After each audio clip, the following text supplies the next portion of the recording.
I only write tracks for Steve Swift reviews. He punched me twice in the face and asked for a duel. The pugilistic prophet with newbies diagnostics, like Scroobius Pip but less toxic. The UK comic shooting stars never lost it. It's 2025 and the internet still dies. Guys are chasing algorithms like a crack pipe high.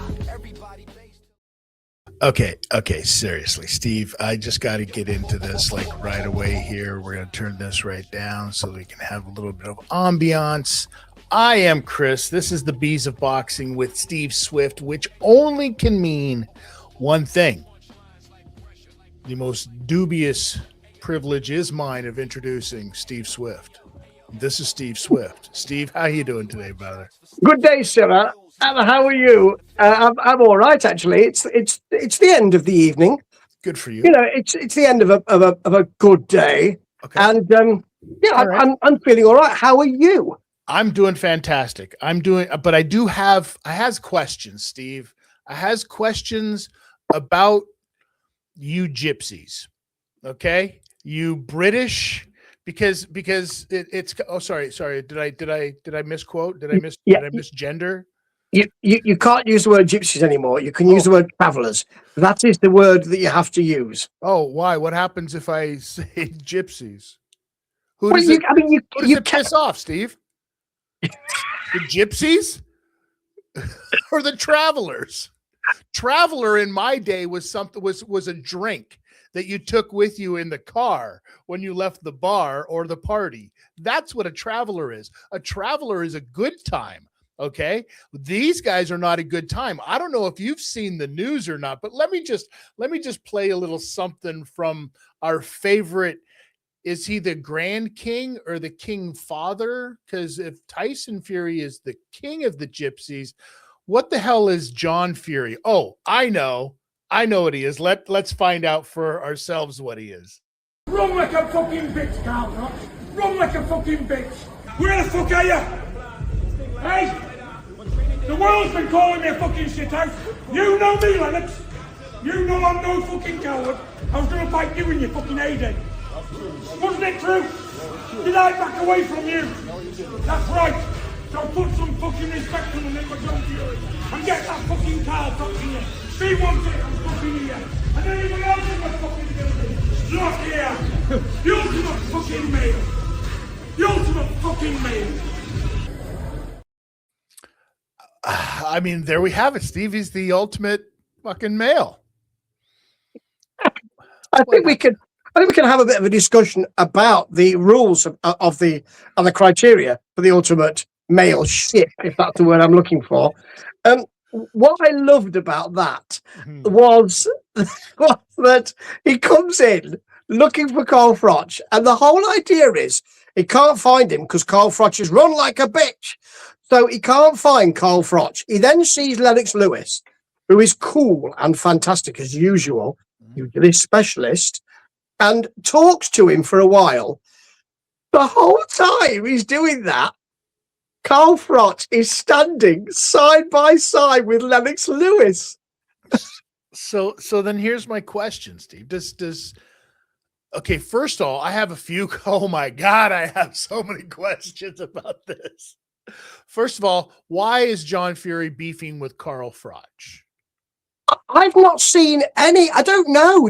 I mean, I don't know why he's beefing with him. I don't know whether Carl Froch said anything. Did he? Well, I mean, could it be the fact that maybe Carl was just doing his current job?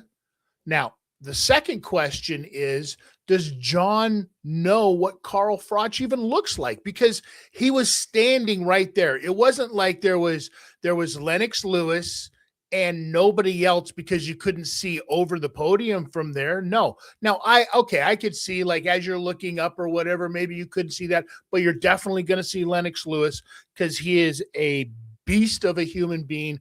Trust me, I know this for a fact. I've met him a couple of times. Whooped my ass at pool in a little bar lounge in Toronto one time. Quite the gentleman. And you can hear him talking.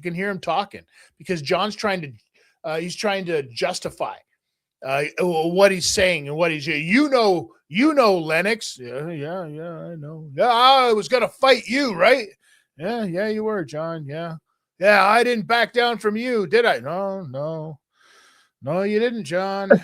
Oh boy. And Yeah. it puts Lennox in this weird spot, right? Yeah, he's got. It's because he's got to go. He doesn't want to cause any more of a scene, and it's not about him anyway.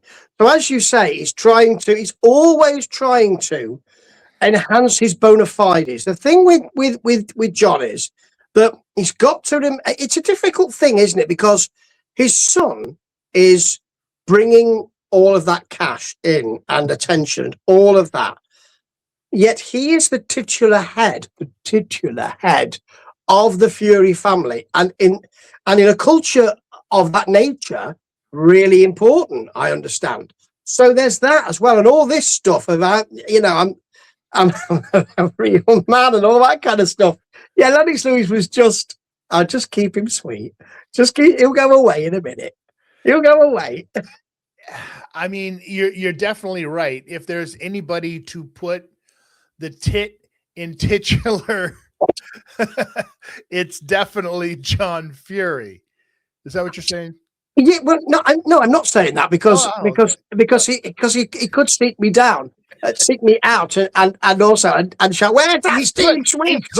He could, but he'd be standing there looking at you and not know who you are. No, because that's what happened with Carl Froch. Well, I mean, it's got to. There's one of two things, aren't there? Either this was a complete setup, let's talk about that in a minute, and ridiculous, or Carl Froch is thinking, what am I, chop fucking liver? I'm actually a former champion and you don't even realise who I am? That's got to be, I mean, you're going to see that on Froch on Fighting, aren't you, or Froch on Froch? Because he's going to have to say, well, obviously, he didn't recognise me because I'm older than now. He must have seen him on telly, surely. Well, this is what I'm saying. Or was the whole thing set up by Carl to try to keep people mentioning his name yet again, the puppet master that is Carl Froch, trying to desperately be out there stroking his own ego? Is that what you're saying, Steve? I'm not saying that, obviously not, because once again, what I don't want is a tag team of Big John Fury and Carl the Cobra Froch knocking on my king door. There's no way. Ding dong. Who's this? Oh my God, it's Carl Froch. Well, behind him, John Fury. I'm going to bash your face as well. It's a good thing we've got VPN. Yes, and the thing is that it's either that or tell me. I don't know if this is correct, but sure. Was that after the press conference for his son and Arslan Makhmudov? Was it or not? I don't know if it was after, before, during, but it was the same day of, right? Right. This is what we were talking about. What the time frame on it was, I'm not sure, but there's going to be more. I mean, is this going to be the thing for the entire camp? Is like, where in the world is Carl Froch, and the game is being played by John Fury? You know what I mean? Does this become the game where he just keeps walking past, the videos keep showing up, where he keeps looking for Carl Froch? He's walking through the diner looking for Carl Froch, and the video just kind of scans by, and there's Carl sitting there eating his meal. or he says to Carl Froch, "Have you seen Carl fucking Froch? I'm going to kill him." No, not seen him, mate. Not seen him. while wearing a shirt that says, "Hi, I'm Carl Froch," and it has a picture of himself on it. And on the back it says, "Knocked out George Groves in front of 80,000 people." Well, I just wonder. Well, there's two things. The first thing is, I would love that as a series if you got Darren Till involved as well, because he's been talking to the Stamping Ground, folks, about that fight, and he's still up for that fight. It's not gone away, Carl. You can't ignore it, because Darren Till doesn't do that. Darren Till continues until he's wrung every tasty morsel out of it. Well, it's funny that you bring up Darren Till, because he's one of the guys that we've talked about. We've talked about in the past, right? And we've talked about what Darren's going to do in the future, because I don't see that Misfits Boxing is going to be a viable way for him to make some money. But there is a new organization. And this organization making a lot of waves, Steve. I'm talking about Zuffa Boxing. And Zufa Boxing had ZB3, as they called it this past weekend, which, I mean, kind of cool. ZB3, right? By the which not nearly as cool as CB3. Fantastic movie. Shout out. You've never seen. Oh, wait, no, that's CB4. Which will be the next one, will it not? I'm just kidding you. Yes. Wonderful flick. CB4. Please go do yourself a favor. Check it out if you haven't. But ZB3 happened this past weekend. Did you get a chance to check it out? What did you think? And let's break it down. I got a chance only so far to check 2 fights. I mean, really, I have to say, let's leave the main event for a moment and talk about the co-main event. Sure. Which was one of the nastiest knockouts I have seen in recent times. Not only did we have that uppercut spark out, but we had that with the foot and a kind of when Umar Zambekov knockout round 2 Ahmed El-Biali. That right. Shout out to everybody who jumped in right away, because that was not only was Zambekov outboxing him like they had said, and then to one punch knockout with that uppercut where he was out before the punch was even recoiled, before the arm was recoiled back, he was out. And so when he hit going backwards and you saw his leg shake like that, all I could think to myself was, whoo, I hope this guy has emptied his bladder before he went out there and fought, because if not, he definitely peed inside of his cup. That was brutal. It was frightening, actually. I mean, and set up actually by body shots, which made him lean forward into that lovely uppercut. That was beautifully done. Whack him with some body shots, he'll come forward to try and do something, to try and bring it home again. Give him an up. That was extraordinary. Yeah. And here's the thing about Zuffa Boxing. Like, if you watch a fight like that, and even the opening fight for the main card with Jaibrio Pe Benito against Abel Mahia, a knockout in round 3. That, you had 2 undefeated guys going in there, 1-10-0, 1-6-0, I believe. These are a couple of guys, neither one of them knew how to lose, but one of them definitely lost because he got knocked the F out. And then you got the main event where F.A. Ajagba took on an older Charles Martin, who Charles Martin had said coming into this, you ain't going to do a effing thing to me. You're going to have to kill me. Like, he had a lot of big talk for a dude who is just eating punches. I mean, Charles Martin's done some things in the past, but was this a proper fight for F.A. Ajagba? No, not at all. And I mean, he's, but it's the kind of, and I'm confused as to what the contractual situation is with people like F.A. Ajagba, because, what Zuffa have said is, well, Jai Opetaia.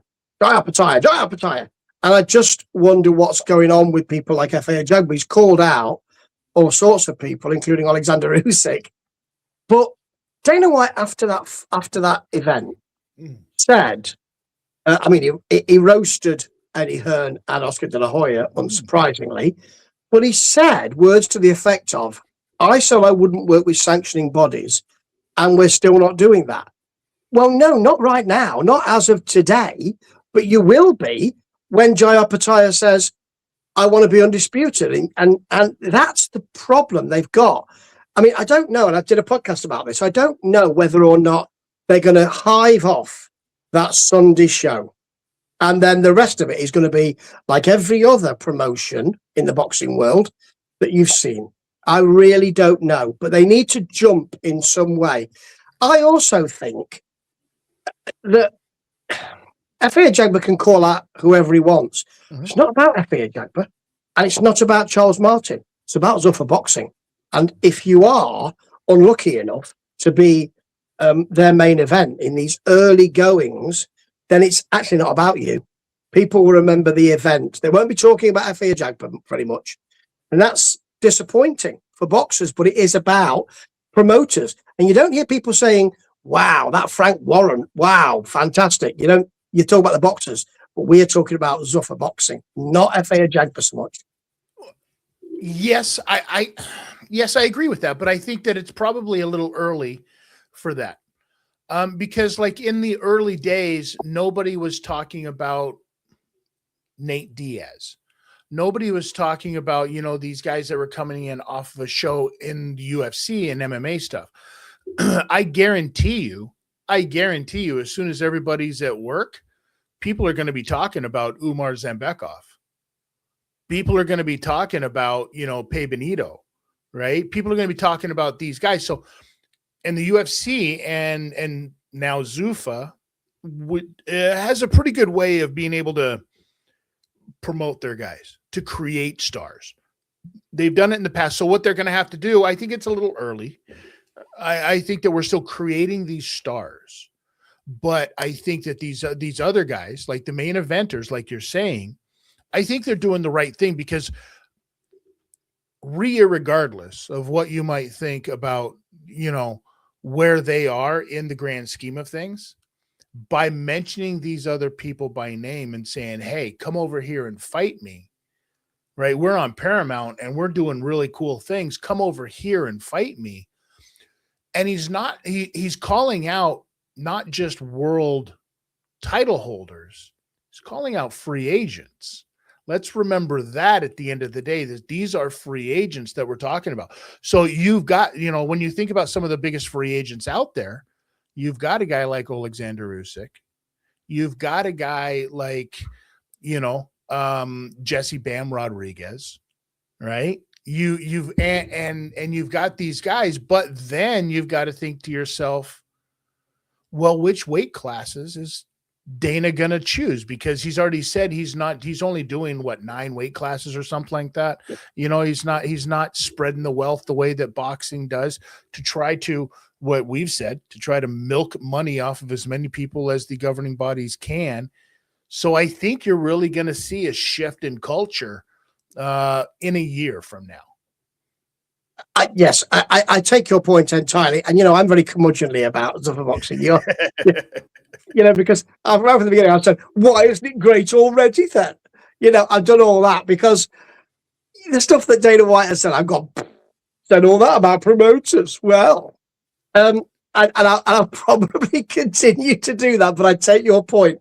If they are saying that here are the delineated weight classes and that's it, that's what we're doing, I would love that, because you can come up and, from 147 to 250 pounds, you can do that in a week and then you can fight for a belt. I really hate that. I think that it's sort of saying, well, it's not a serious situation. It's kind of saying these are all Supermen, but it's like saying this is not a serious combat sport. And that's what Zuffa Boxing wants to be. On the Sunday night shows, wants to be a proper boxing sport. So I hope he's going to say that's it. You stick in that weight class. We're going to have 3, 4 or 5, maybe 6 or 7 guys in those weight classes, and that'll be it. That's it. And you can't come out of those weight classes unless you're telling me that you're getting older and you can't make the weight, in which case you'll have to petition Zuffa Boxing to do that, and we'll make a big story out of it. Well, that'll be an interesting thing when guys can't make weight, because we see that in MMA all the time. We see it in boxing too, not nearly as much, because what happens is if you can't make weight or you don't show up, or at least tell mommy and daddy where you are during the weight cutting process, they fine you all of a sudden, apparently, like $5,000. Like that happened to Ryan Garcia. What's up with that? Well, he needed an extra day, didn't he? I suspect he needed an extra day. He only just made it, didn't he? So he needed an extra day. I just don't know. I don't know whether it's kidology. I don't know whether it's, look at me, I can afford to lose $5,000 because I've got this brand and now you're talking about me. Mm-hmm. Or I don't know if they just got it wrong and thought, oh shit, we're supposed to be doing the video. and or woke up and went, "Oh, we supposed to be I've done a video yesterday." Oh yeah, I just don't know. It's wild to think, but it's going to be things like that. It's going to be instances like that that are going to make people go, you know what? Maybe I don't need to fight for the WBC belt. Maybe I don't need to fight for the IBS belt. You know, I can go fight for Zuffa. I can still make all of this money that I want to do. And I can be, you know, the Zuffa undisputed, you know, champion, just like the UFC undisputed champion. There's lots of other MMA organizations out there that could probably dispute that, but they don't. Just like what do we think that there's going to be that the Zuffa belt is going to be disputed? They're going to come out with a belt that literally says undisputed. Yeah. And what are you going to do about it? Yes, I mean, and you're right that needs to be time served, because people like me will micturate all over that thought to begin with. So I'm going, undisputed. What? No one's really fought for it. What a load of shite! And every time I use the phrase Zuffa belt on my podcast, I do, because I'm with Eddie Hearn on this one. However, you know, obviously we talk regularly, me and Eddie, and we chat, and he gives me his mimosa recipe, which is lovely. I mean, that fresh mint, I thought it wouldn't work, but believe me. Anyway, so he's also talking about the Zuffa belt, but you're right. Times to come, it will be a bit more special. But if you're someone like Ryan Garcia, you're not going to want to go to Zuffa, are you? Because you're not going to want to wear their clothing. You're not going to want to sign their contracts, which are, you know, from what I've seen, can be a little restrictive. Could be wrong, but from what I've seen, it looks like that way. You're going to want to, and it doesn't look like you can really ascend to anything at the moment. But as you say, give it a couple of years, and if you've not got anything else in the bank, you know, as far as boxing matches go, then you might want to go there. It's gonna be a thing. And then you think about guys like a Terrence Crawford, or you think about a Canelo Alvarez, and you think about them putting on these big fights. Because at the end of the day, fighters are egomaniacs. You don't get into this kind of work because you want to sit back in a corner and have people not pay attention to you. You're not a wallflower, right? You're out there because you want to be in the limelight. So if that is the prettiest girl at the dance right now, everybody's going to want to ask her to dance. And I see that happening, especially if Zuffa can keep the momentum going that they're going. And the thing is like the guy that they've got coming and fighting on ZB4, Zuffa Boxing 4, is Jai Opetaia, a guy who we've talked about many, many times here, who, you know, 2 fights ago broke a guy's jaw. Last fight broke the guy's neck. Like, this is a guy, you know, this is a guy who definitely should be doing very, very great things. That said, is this fight a Jai Opetaia? Is it worthy of Jai Opetaia's fight? Or are you still in Eddie's, you know, front pocket trying to make sure that the inside of his zipper is nice and buffed up on this one? Not really, although I do admire Eddie Hearn saying we just couldn't deliver for him. You know, he needs those fights. Now, Brandon Glanton, who had been announced that he'll be fighting, looks better than Chinkara, looks the part, and he's a step up in that respect. So they have actually done quite well, really. You know, he can be sold as a tough cookie. You know, bulletproof Brandon Glanton. I think that Jai Opetaia wins in really quite short measure. But then the trouble starts, because then he's going, I mean, maybe he wants 2 fights. Maybe he wants another clever step up. And then the trouble starts. But whatever it is, there's trouble coming. There could be trouble ahead, because he's going to say, well, now I want the belts. And not that crappy Zuffa belt that's made out of tin. I don't want that, because I put it around my waist and I got green stuff. Not really, of course, but that's the narrative in some respects. Well, it's not really worth my while at the moment. I'll have it. It's not really worth my while. What I really want is that WBC belt. I'd like that. And they're going to have to talk to Mauricio Sullivan, who has said, I'd love to help you with that, lads, if you work within the rules. You know, it's funny when you started that statement and you said we were talking about Jai Opetaia and how he had to leave and how Eddie Hearn just basically said it's because we didn't have anything for him, right? That's kind of a shame thing, you know, to say, especially coming off considering that Eddie, you kind of played a little bit of mush face, a little bit. Just a little bit of like couple of up your irons to one Mr. Ben Shalom when you were talking about Ben Whitaker, because Ben Shalom had nothing for him. Oh, poor Ben Shalom had nothing for Ben Whitaker. Ha, ha, ha. Look at us. But yet you just did the same exact thing with Jai Opetaia. Come on, guy. Yeah, what are we talking about?